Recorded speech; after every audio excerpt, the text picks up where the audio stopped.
considering voting yes on DeSantis if he finally admits that he has lifts in his boots? I'm sure he does. I think maybe 3 inches, 4 inches at least. I don't know where that came from, but it was at least mildly amusing from John Fetterman invoking Ron DeSantis, who could become our next nominee for Secretary of Defense. Of course, having famously worn insane lifts to make himself look taller, and he suffered during the Republican primary quite a bit of embarrassment over that. Of course, it is John Fetterman making the joke, and I don't like John Fetterman, Farron. I don't know, maybe you feel differently about it. Is it worth it to give him credit if it hurts DeSantis along the way? I'm really torn here. What do you think? Yeah, it is difficult. I did a video recently where I said that John Fetterman is officially the biggest disappointment of the Democrats for the last decade. I think one of my last tweets was saying that John Fetterman is the new Joe Manchin, but I think in terms of funny, you do have to give credit where credit is due. I mean, look, I gave credit to Ted Cruz earlier this week because he had a pretty good takedown of Joe and Mika on MSNBC. It was pretty funny. So look, funny is funny. I think it doesn't matter where it comes from. If it's something that makes you chuckle, it's okay. Trump has said things that were funny, some intentional and some definitely not.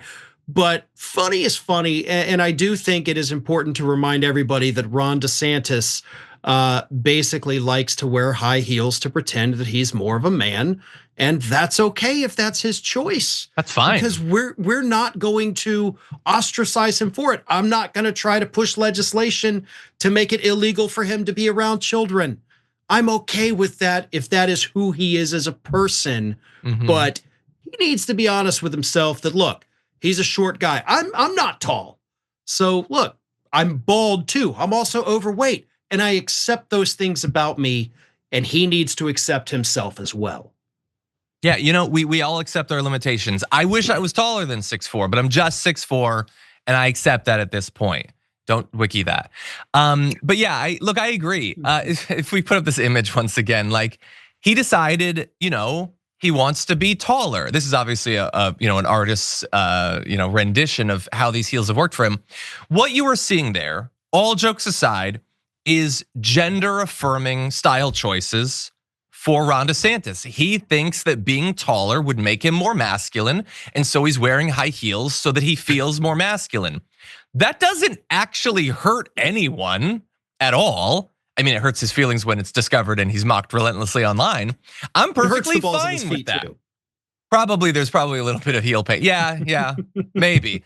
But anyway, maybe he practiced a bunch with his high heels before he walked in them. So I actually don't have a problem with that.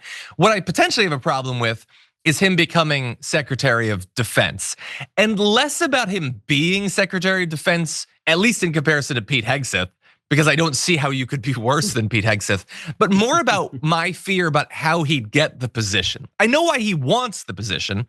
I think that he thinks being Florida governor didn't get him to be Republican nominee.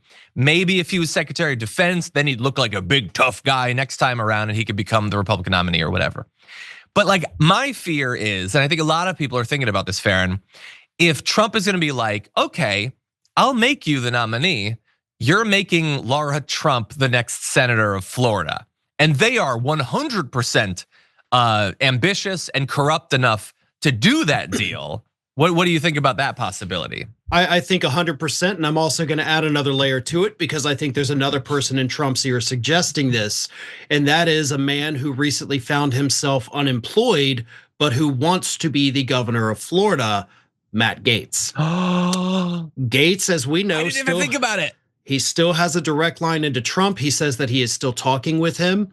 So you get DeSantis out of the picture. After DeSantis appoints Laura Trump to be the senator, DeSantis can then go be Secretary of State. With the two big competitions out of the state, Gaetz can go then run for governor. We're deep red. This election proved it. Gaetz can still absolutely win it. And I will say, in terms of DeSantis as Secretary of Defense, to me, if I'm a Republican strategist, I'm calling up Trump and saying, listen, that's a no-brainer. I mean, this guy was a JAG officer and he knows the military. I apologize. It sounded like you were doing a word play right there with Jag Officer. Perhaps. I apologize. You continue. I'm a child. But no, there was intent there. But Okay. he also is still actually well liked among these Senate Republicans. And as horrible as his policies are, and they have been horrific, he doesn't have scandals. That is one thing I guess you can say about DeSantis, other than the heel issue, is there's no skeletons in that closet that haven't already been exhumed, and none of them were clearly enough to really even hurt him. Policies are horrible, but they're okay with that. Yeah, he would. I do believe probably get confirmed by 70 to 80 votes. I guarantee probably. it. Yeah, and he would deliver basically the same culture war anti-woke nonsense Hegseth would. They'd ban trans soldiers. Women would, maybe technically be able to still be in the military a little bit or whatever, but screw you in your service and all that. So, and he hasn't been accused of sexual assault. I mean, Donald Trump has accused him of being a pedophile previously, but that's water under the bridge. Everybody forgets about that. He called him a pedophile and maybe gay. But anyway, they've been able to, mend their fences or whatever.